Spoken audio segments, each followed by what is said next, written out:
Assalamu alaikum. Welcome back to my YouTube channel. Today the topic of our discussion is patterns of animal distribution. यानी इसमें हमने देखना है कि इस दुनिया में एनिमल्स जो हैं वो किस किस जगह पे प्रेजेंट हैं और क्या एक एनिमल पूरी दुनिया में प्रेजेंट है या वो किसी किसी एरिया में एग्जिस्ट करता है। तो ये सारे पैटर्न्स जो हैं उनको हम स्टडी करेंगे। बेसिकली 3 मेन पैटर्न्स हैं एनिमल डिस्ट्रीब्यूशन के। कौन कौन से? Cosmopolitan, second one is discontinuous distribution, third one is endemic distribution. So सबसे पहले हम डिस्कस करेंगे कॉस्मोपोलिटियन डिस्ट्रीब्यूशन। आपको पता है कॉस्मोपोलिटियन का वर्ड हम तब यूज़ करते हैं जब कोई चीज़ जो है वो यूनिवर्सली प्रेजेंट हो, यानी पूरी दुनिया में एग्जिस्ट कर रही है।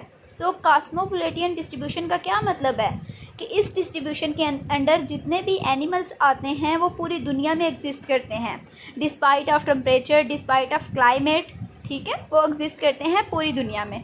सो बेसिकली कॉस्मोपोलिटियन डिस्ट्रीब्यूशन है क्या कि animals that are present in all climatic zones, यानी वो हर तरह के एरिया में एग्जिस्ट करते हैं या फिर वो प्रेजेंट होते हैं at least one climatic zone of all continents.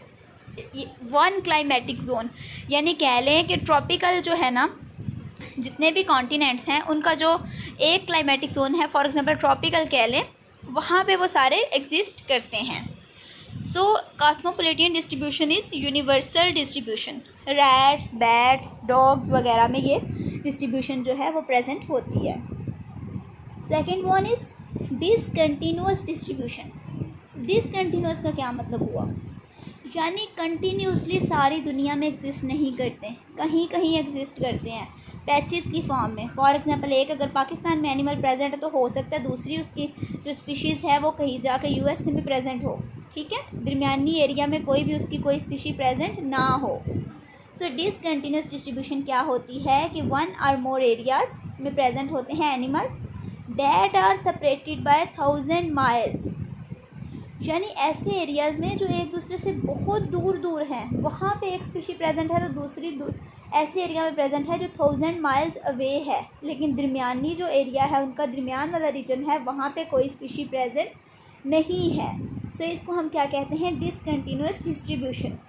यहाँ पे हमारे पास एग्जांपल जो सबसे बेहतर है वो है एलिफेंट की।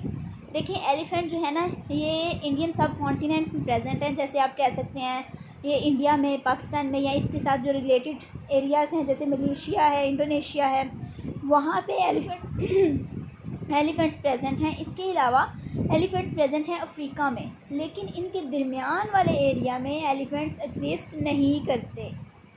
जैसे मार्सुपियल्स हैं, तो मार्सुपियल्स जो हैं एक ऑस्ट्रेलिया रीजन में है और नॉर्थ और साउथ अमेरिका में है, लेकिन इनके जो दरमियानी रीजन्स हैं या बाकी सारे एरियाज़ हैं वहाँ पे वर्ल्ड के, वहाँ पे मार्सुपियल्स एग्जिस्ट नहीं करते।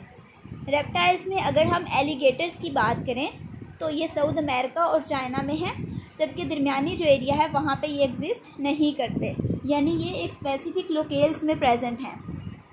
अब डिसकंटिन्यूस डिस्ट्रीब्यूशन क्यों है कि ऐसा क्यों है कि जो एनिमल्स हैं वो एक एरिया में तो हैं लेकिन उससे अगले एरिया में नहीं है और फिर काफ़ी जो फासला है वो तय करके नेक्स्ट एरिया में एग्जिस्ट करते हैं। तो बेसिकली कुछ वेज हैं जिनकी वजह से ये डिसकंटिन्यूस डिस्ट्रीब्यूशन बनी। By reaching oceanic island across water, यानी ऐसा हुआ कि वाटर के क्रॉस वो किसी आइलैंड पे चले गए, ठीक है, वो सेपरेट हो गए बाकी सारे एरिया से। या फिर क्या हुआ कि 2 रेंजेस हैं ना, उनके दरमियान वाली जो ज़मीन थी वहाँ पे पानी आ गया, तो इसी तरह ये एनिमल जो हैं वो सेपरेट हो गए। थर्ड वन क्या हुआ? एक्सटिंक्शन हो गई इंटरमीडिएट फॉर्म्स की, यानी पहले पूरे कंटिन्यूसली प्रेजेंट थी लेकिन दरमियान से कुछ फॉर्म्स ख़त्म हो गई, तो फिर क्या हुआ कि इंटरमीडिएट फॉर्म्स जो हैं वो ख़त्म हो गई और डायरेक्ट हमारे पास 2 एरियाज़ में स्पीशीज़ जो हैं वो बाकी रह गई। यहाँ पे देखें ना, पॉपुलेशन ए बी, दरमियान में जो लैंड ब्रिज था वहाँ पे पानी आ गया, तो दोनों ये जो है सेपरेट हो गई। लास्ट वन है एंडेमिक डिस्ट्रीब्यूशन। एंडेमिक आपको पता है किसी लोकल एरिया में प्रेजेंट है, यानी एक ही स्पेसिफिक एरिया में। जैसे जिराफ की अगर हम बात करें तो वो सिर्फ अफ्रीका में एग्जिस्ट करते हैं। 90% जो फ्लोरा और फाना है ना एंडेमिक स्पीशीज़ का, वो ओशैनिक आइलैंड में है, यानी जो बिल्कुल कटे हुए हैं दुनिया से, वहाँ की जो स्पीशीज़ हैं वो टोटली डिफरेंट होंगी। और ये ऐसा क्यों हुआ है, वही जो मैंने आपको बताया कि उनकी आइसोलेशन की वजह से, क्योंकि वो कटे हुए हैं बिल्कुल सारी दुनिया से, इसलिए उनके जो स्पीशीज़ हैं उनकी कोई सिमिलैरिटी नहीं है। सो बेसिकली हमारे पास 3 पैटर्न्स हैं एनिमल डिस्ट्रीब्यूशन के। कंटिन्यूस है यानी कॉस्मोपोलिटियन है, यूनिवर्सल है, सेकंड वन डिसकंटिन्यूस है, and the third one is endemic distribution.